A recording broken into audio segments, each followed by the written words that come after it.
I thought, you know, one of the sections that I think doesn't get read so often is toward the back, and it's called Meditations on Self-Help. So Ernest Holmes has meditations about different topics. So sometimes when we're going through our stuff, when things seem to happen in life where it is hard to get refocused on the truth of who we are, you could just turn to one of those little meditations and read it. So there's one called The Quick Answer. How many of you have wanted a quick answer sometimes? You know, gone around in the circles going, I'm going nowhere, I can't think of any answers. So this is what he says. He says, my answer comes quickly and surely back to me from on high. My answer will not fail me, for the law of the universe is the power through which it comes. I shall not doubt nor fear, for the answer is swift and certain. My answer comes, my answer is here now. Just reminding ourselves of that. Another one calls the healing of the flesh. I mean, we've all gone through different kinds of experiencing sickness or some kind of an imperfection of the body appearance. He says, my flesh is the manifestation of spirit in my body. It is kept perfect through the law of God. In my flesh I see God. The mantle of flesh is perfect and complete here and now. It is one with the body of God and cannot be sick nor suffer.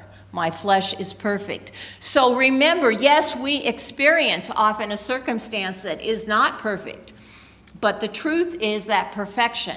And by reminding ourselves of it, by saying it, we're telling our body and we're putting that out to God law to fulfill it in the circumstance.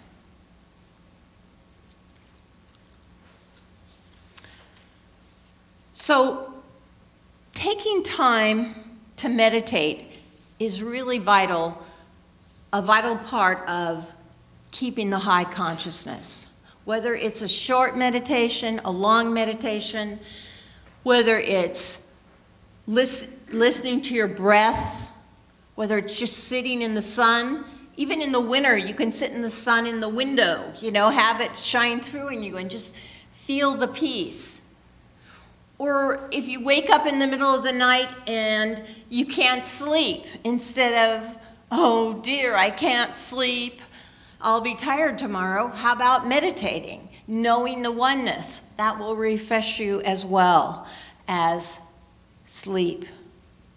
And contemplation is another form where you contemplate something specific. So it could be a waterfall, it could be a rose, a leaf, a rock, a cloud. Could be listening to music, chanting, standing in the rain, feeling it touch your face. Can be anything, right? But what it does is take your mind from all the little, they call it the monkey mind, the little distractions here and there, and just being one and remembering the truth. In Kathy's song, she talked about children. And I always say, children are great teachers. So find some kids to hang out with. I have 2 grandchildren, and it's interesting because, of course, different children teach different lessons because they're different. They all seem to teach us to be in the now, because they're not worried about tomorrow or yesterday. As adults, we often do that.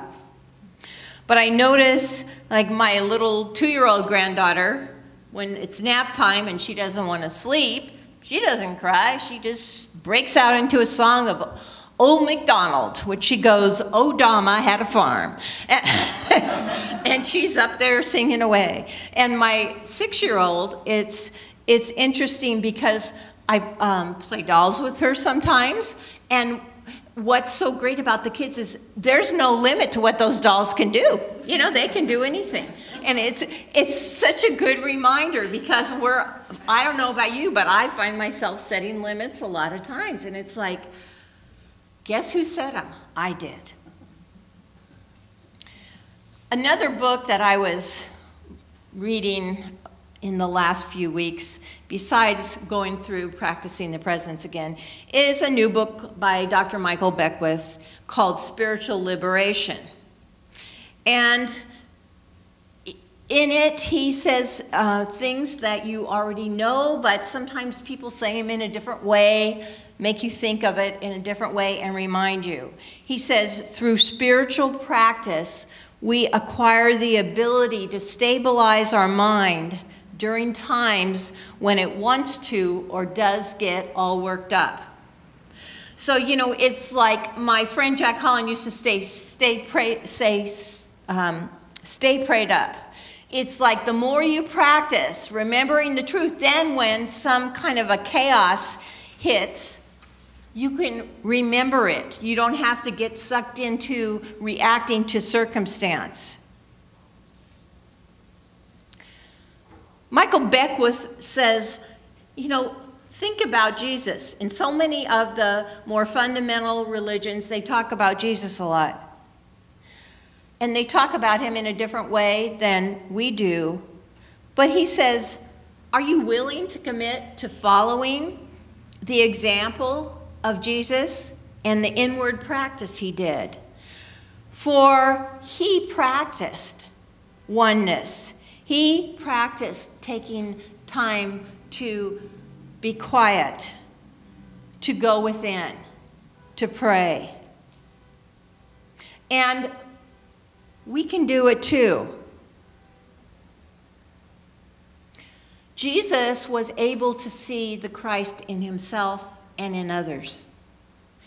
And the more we can see it in ourselves, the more we can see it in others. Because if we can't even see it in ourselves, how are we going to see it in somebody else? There's a monk called Thomas Merton who lived a long time ago. And he was very deep into the oneness.